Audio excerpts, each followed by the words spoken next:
নমস্কার বন্ধুরা, ইনসাইড দি কিচেনের আরেকটি নতুন পর্বে আপনাদের সবাইকে স্বাগত জানাই। আজকে আমি বানাচ্ছি সম্পূর্ণ পেঁয়াজ রসুন ছাড়া নিরামিষ একটি পদ, যা ভাত রুটি সব কিছুর সাথেই খাওয়া যায় আর খেতেও অসাধারণ হয়। প্রথমেই দুটো জিনিস বানিয়ে নেব। এই দেখুন, এখানে কিছু উপকরণ নিয়েছি, সেগুলো দিয়ে গরম মশলা বানিয়ে নেব। হাফ চামচ করে গোটা মৌরি, গোটা জিরে, একটুখানি জায়ফলের টুকরো, দারচিনি, ছোট এলাচ, লবঙ্গ, জয়িত্রী, কয়েকটা গোটা গোলমরিচ। এবার এই সব উপকরণগুলোকে একটা তাওয়াতে কিছুক্ষণ নাড়াচাড়া করে নিয়ে গরম করছি। তারপরে এগুলো ঠান্ডা হয়ে গেলে একটা মিক্সার গ্রাইন্ডারের মধ্যে নিয়ে গুঁড়ো করে নিচ্ছি। আপনারা চাইলে শিলে বেটেও গুঁড়ো করে নিতে পারেন। আচ্ছা, এবার দ্বিতীয় ক্ষেপে একটা মশলা পেস্ট বানিয়ে নেব। তার জন্য কি কি লাগছে একবার দেখুন। এখানে টমেটো কুচি, কিছু আদা কুচি, কয়েকটা কাজু বাদাম, কাঁচা লঙ্কা আর সাদা তিল নিয়েছি। সাদা তিলের পরিবর্তে আপনারা পোস্ত বা চাল মগজও নিতে পারেন। এবার একটা কড়াই গ্যাসে বসিয়ে কড়াইটা গরম হলে 3 থেকে 4 চামচ মতো সর্ষের তেল দিয়ে দিচ্ছি।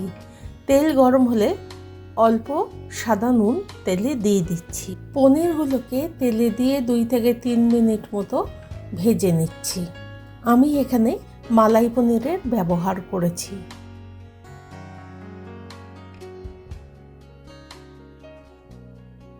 এবার পনিরগুলোকে তুলে ওই তেলেই আলু ফুলকপিগুলো দিয়ে দিচ্ছি।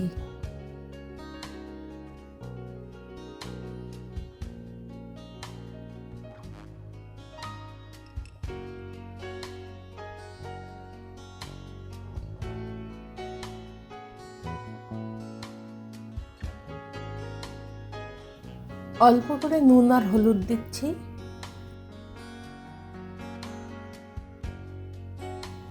প্রায় 7 থেকে 8 মিনিট মতো খুব ভালো করে আলু ফুলকপিগুলোকে ভেজে নিলাম।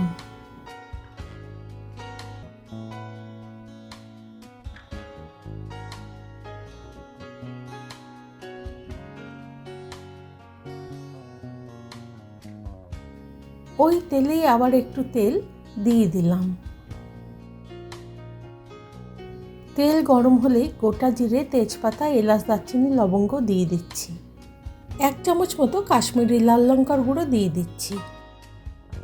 হাফ চামচ হলুদের গুঁড়ো দিচ্ছি।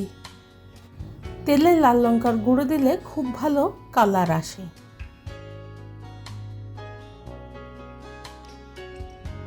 এবার যে পেস্টটা বানিয়ে রেখেছিলাম এই উপকরণগুলো দিয়ে সেটা তেলের মধ্যে দিয়ে দিচ্ছি। যেহেতু কাজু বাদাম, সাদা তিল আছে, তাই মশলাটা কড়াইতে লেগে ধরতে পারে, সেই দিকে একটু নজর রাখতে হবে। মশলার বাটিটা ধুয়ে জল দিয়ে দিলাম। কন্টিনিউ খুন্তি দিয়ে মশলাটাকে নাড়াতে হবে।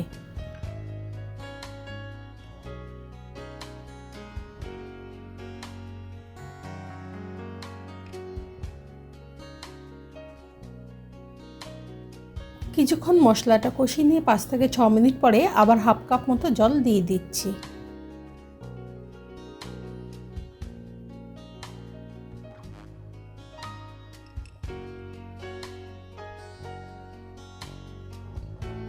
মশলাটা যখন অনেকটাই শুকিয়ে গিয়ে জলটা টেনে আসবে, তখন হাফ চামচ করে জিরে গুঁড়ো, ধনে গুঁড়ো আর লাল লঙ্কার গুঁড়ো দিতে হবে।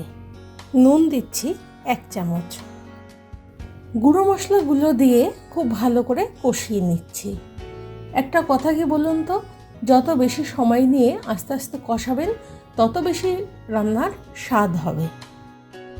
এখন দেখুন মশলা থেকে তেল ছেড়েছে। ভেজে রাখা সবজিগুলো আর কয়েকটা টমেটো কুচি দিয়ে দিচ্ছি।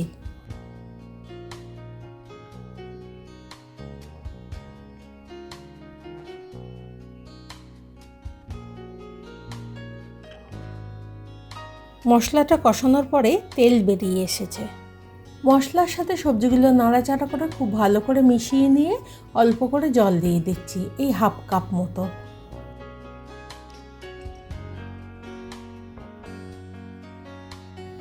এখন গ্যাসের ফ্লেমটা লো করে 15 মিনিট মতো কড়াইতে ঢাকা দিয়ে সবজিগুলো সেদ্ধ হতে দেবো।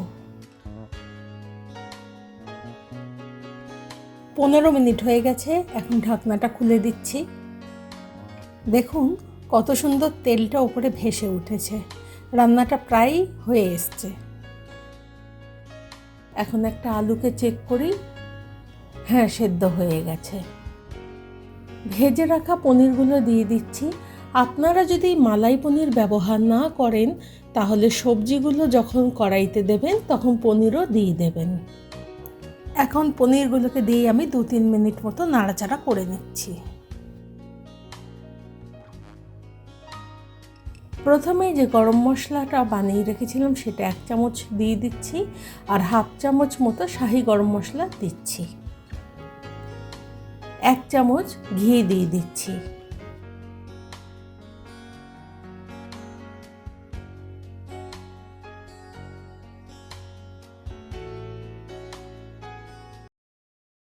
হাফ চামচ মতো চিনি দিচ্ছি।